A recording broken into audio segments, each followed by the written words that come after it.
Well, good morning, everybody.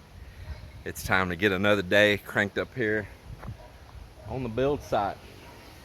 Yeah, the build site that's coming right along. It's a nice breezy morning, a lot of good air blowing, and that's not a bad thing. That's always a good thing.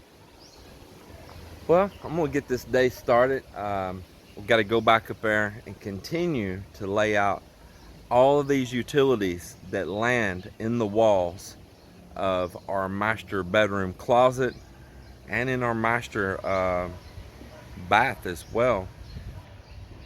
So there is two of those split air units that they're attaching to walls on our master bedroom closet. The one wall that adjoins to the living room, and then another wall that adjoins to the master bedroom closet inside the master bedroom. So we have to get drains because water will drip from those. So they got a drain tube. We have to have a drain tube. We have to have a large tube for a pathway for the refrigerant lines, the gas lines to go up to where the condenser unit's going to be outside. There's a control wire that follows that same pathway, and as well, you're going to have electricity at both of those locations as well. So we have to get that all mapped out in there. Then in that same area is where all of my security camera stuff's coming in, and I want to make sure that I have pathways for that. So I'm using a large enough conduit up there, that 1 inch, that any change of technologies, or if I want to run more than one sets of cables and stuff like that inside of those conduits, I have a easy clear path to do that as well. And just to kind of clear everyone's mind, I know there's all these different things out there. I know there's, using this Cat 6 and all this stuff, but I have a camera system already, and I like my camera system, and I'm not out looking to shop and buy for one. I like what I have. It's here, it works great, and I want to install it. But with that very fact that technologies do change and types of cable do change, I want these conduits very easy to pull through something new, or if I want to add additional cameras, that I have room to pull additional cables of whatever kind it is in through those same pathways. So when you're doing this, it's better to do it now and think ahead than regret it later, and you're just making holes through walls and you're running external conduits that's going to look ugly later down the road.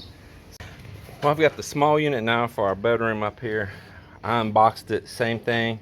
I'm setting it up to get all the utilities in place on it, like we did on the one for the living room here. Getting holes drilled where we know the drain tube is. We actually didn't need the drain tube like sticking out. We just need to know where they're at. I wanted to physically be able to see them while we're pouring. They're setting up the electrical there for it now. Then after we cast these walls and pull it off, there'll be our drain tube, there'll be our electric, there'll be our pathway for our gas lines going to the roof. So same thing now inside here in the master bedroom up here on the wall, back away from where the door won't hit it when you open it. I'll be doing the same thing with this smaller unit right here now. So that's what I'm working on. I got the rear plate here loose to detach off of it, and let's see here, and I'll be mounting this plate up on the wall where the unit hangs, then measuring over here for our gas line and our drain tube, gas line, drain tube, and to set another electrical box.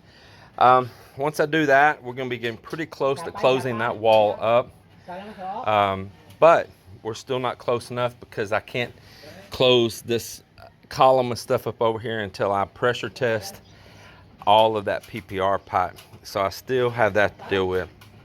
I'm going to get busy here, do this, and get on to the next thing. Well, it's in the afternoon.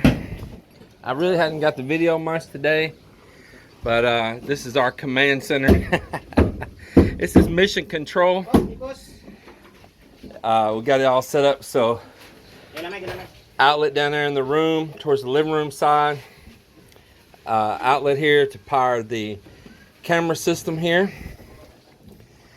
outlet up here, also towards the living room side, to put a monitor there on the wall for the camera system, for it to plug up to. And these are all cameras or perspective locations for cameras these are feeding out to. Plus, if I need to pull more than one coax and split it somewhere else for an additional camera, I can. Coax, Cat 6 cable, whatever it is. I know y'all all gonna tell me all the different ones. So we got that. We also got everything set up here. Our drains, we had to use this blue pipe. That's our drains for our air conditioners for those wall mounted units. So that's what we put it all in the wall. It all comes in, it all ties, goes down. The air conditioners below go into the same tube on the first floor, and it all goes into the sewer system. So there it is. They're waiting on me to close this wall up, so I'm gonna get out of their way. But this is what you gotta do sometimes. And I didn't put these into just little makeup boxes on the walls. I wanted them curved out like this, so in the future, pulling new cables, really easy to get to. When this is poured, what do you think? Only about this much is gonna stick out, just the tips of them, right? Once it's poured, yeah, just the tips of them. It's all you'll see once this is poured. And so it's not, it looks like it's sticking way out, but it's not, because you got concrete poured all the way out to here. Yeah. You got to flush this box out. You got to make a change right there. Yep, just caught that. Yeah, this box here is supposed to be out here flush with them. So there's a change that's got to be done right there. Also, inside up in there, there's a large tube. You see that going up, that big one? It's like 2.5 inches. That is a pathway for the gas lines to go up right there. And as well, that big one there is the same thing. We'll just pack a sack around this at the bottom.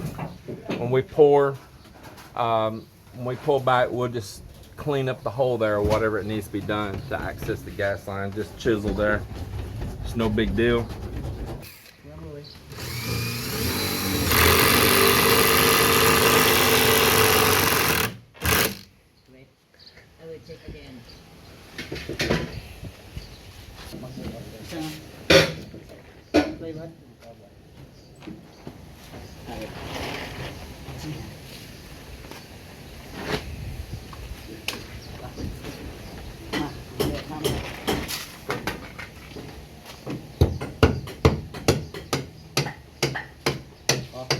For me, I'm here working on PPR.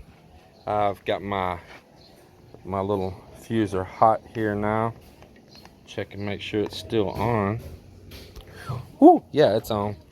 Got my hand just near it and I can feel that heat. Alrighty, well, I'm gonna get busy here putting together some PPR. It goes to the toilet, to the showers, to the sinks, everything for our master bath, including the outside hydrant. And then I'm short a few pieces that I'm just having a hard time locating. I've been going to a couple different locations and they're out of. So I'm gonna have to go on into the city to get those.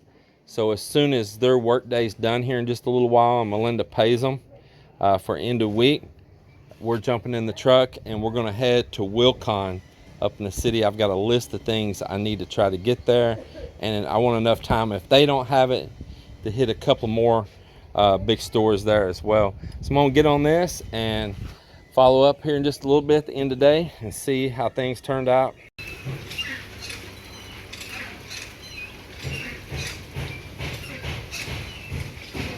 If you'll see right here above me, I had Joel to make me these little pieces of steel come out and turn up. Now, you see PPR laying there in it right now, but that PPR is actually gonna get tied up and flat over to the side. 2 inches away, there'll be a 2-inch gap from the side of the beam. And then we're gonna pour that beam as wide as that column. And that's giving me a pathway for all my PPR to be encased in, but yet still giving my 2 inches of clear cover of concrete over the top of the rebar. So it's not giving any kind of compromise whatsoever to my beam. We're just adding extra space there in it for that. So I make these little cradles and they kind of come up and then I'll tie that pipe. Like I say, I'll get it tied over to the side up against that. I'll show you once it's done. It's the way I'm choosing to do it, and it'll give me a, like I say, a nice pathway. And then of course, then the PPR itself will also have a nice thick coat of concrete over the outside of it as well right there. And it's long enough, it sticks, that I'm able to not have no kind of joint across there in that, and that's also a blessing. They continue to get that column prepped and braced up.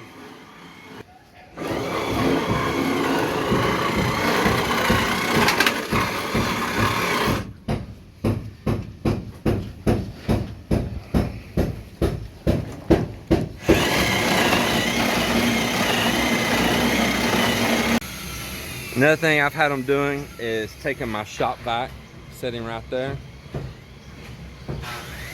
and vacuuming the base of those columns in there and get those nice and clean. I didn't get video of it, but just hear me out.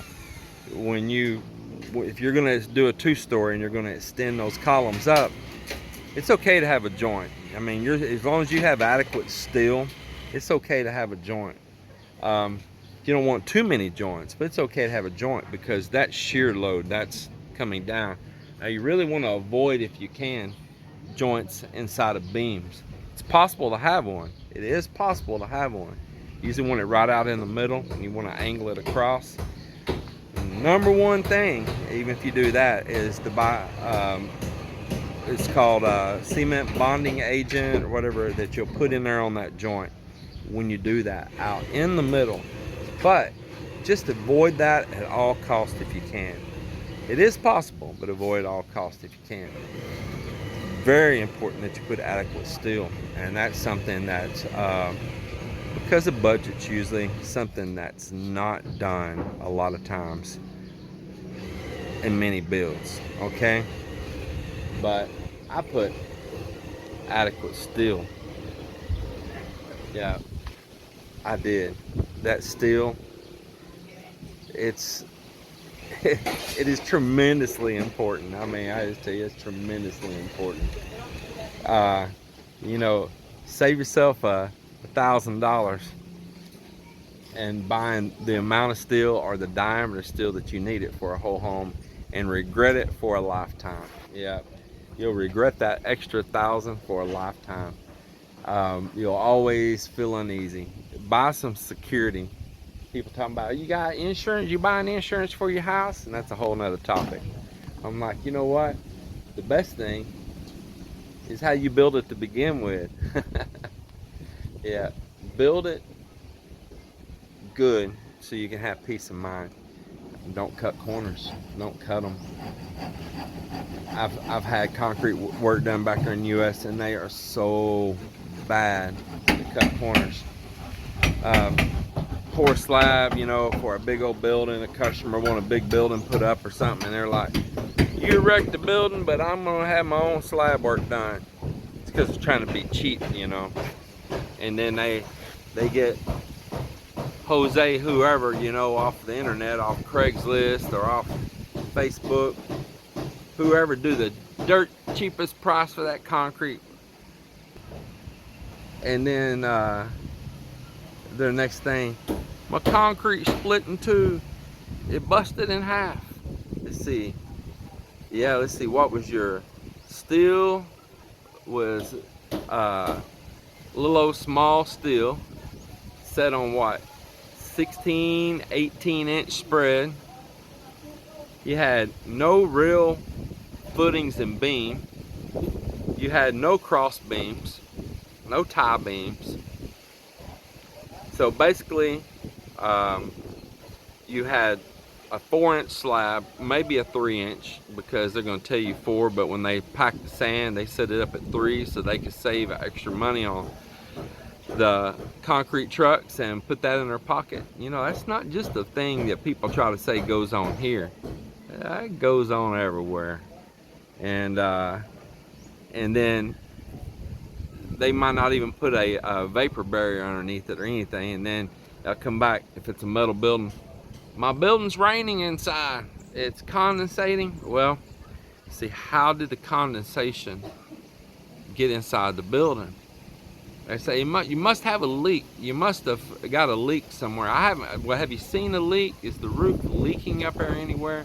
Well, I haven't seen it, but all that moisture's in here. Well, the condensation is because it's coming up through the slab, and the same thing on the homes here in the Philippines.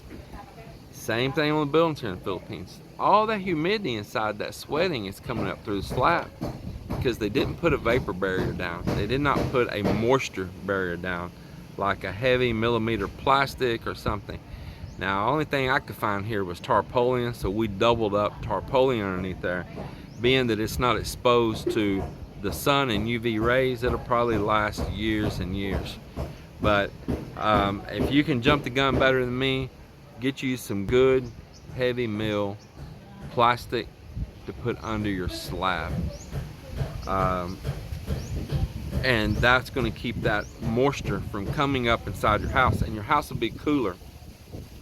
Because when you bring humidity inside your house, humidity feels hot like steam, you know, and of course we all know that, right? You're in a humid country here. You don't want to introduce additional humidity inside your home. But it's not common here in the Philippines. It's not common here at all to put something down to stop that moisture. Most of the builders, they honestly don't even know or don't care. It's just one, it's a cheap step too, but it's just one little cheap step less that they got to deal with. Yeah, and I mean, you listen to me on that one. If you want a cooler home and it not sweating, and your tiles delaminating too, all that moisture wicking up, a lot of times they won't use proper mortar with proper bonding agents inside of it. They'll just mix up some of this Portland and just use a Portland mix for a mortar, and that's no good either. And it does not pertain the proper bonding agents inside of it to properly adhere to those tiles. And the bigger the tiles, the worse that's going to be. So a lot of those 16 by 16 and 24 by 24 tiles, they're the worst ones. Going commercial buildings, going houses. Mel's got a friend with a house I was just in recently. The house ain't very old at all, just within the past few years. Tiles coming up everywhere. House that we had here before, all the tiles delaminated off the floor. Same reason. All that moisture coming up, and them just using pure Portland that's not made for it. Don't cut corners. Even if it's the practice here, it's not a good practice. You know what I'm saying? It's not a good practice.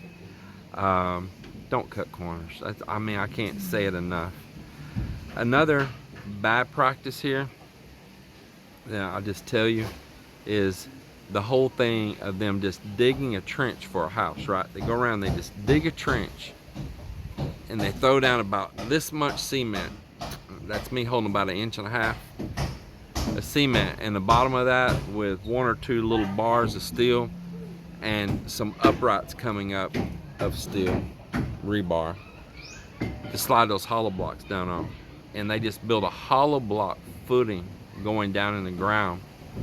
But it's common here, that's what they do. They'll put down 1 or 2 little pieces of steel, throw a little bit of muck in the bottom of cement, and start stacking hollow blocks on top of it. And then they'll come up to wherever the floor level is, and they'll stick some rebar sticking outside the hollow block, little old pieces, maybe 1 foot long or something.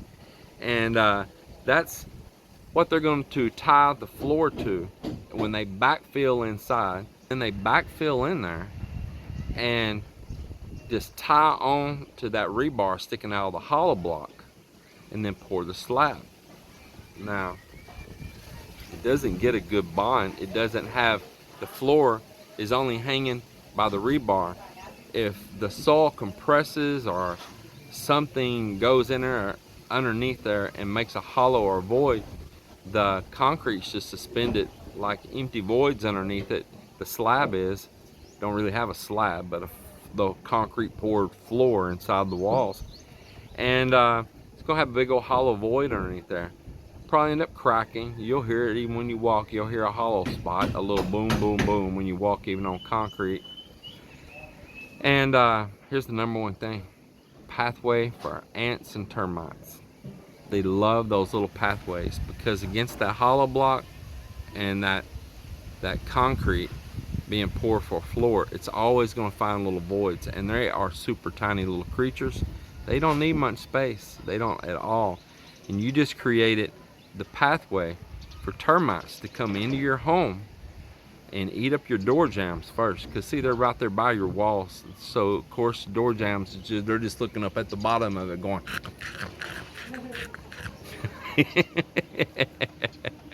and they go right on up, and then you're like, I see some cabinets over there.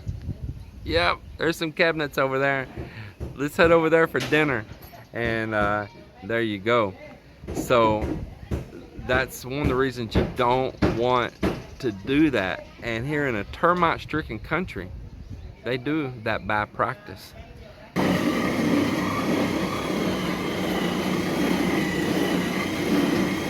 Did you get it? I knew you could. They didn't make the top of that form tall enough. It was about 8 inches too short of where it actually needed to be. So Joel's had to make an extension on up there, but he also had to make an extension on the radius pieces too, and get them held in place. Well, I'm gonna go ahead and do my closing for the day in this video. They are finishing up they got about another 40 minutes or less of work, maybe less of work before the end of their work week is done. Melinda's got their pay already, and as soon as Melinda pays them, we're jumping in the truck and heading to the city to try to get some things that I urgently need for this build. So everybody, I hope you're out there doing what you need to do to fulfill your dreams, to make your life happy. Take care, God bless, and we'll see you on the next one. Boy, Mel's looking so cute in that little skirt right there. She was wearing these red pants I just despise, man. They look like leftover Christmas time rejects or something. She likes them. She likes those red pants, but I don't, man.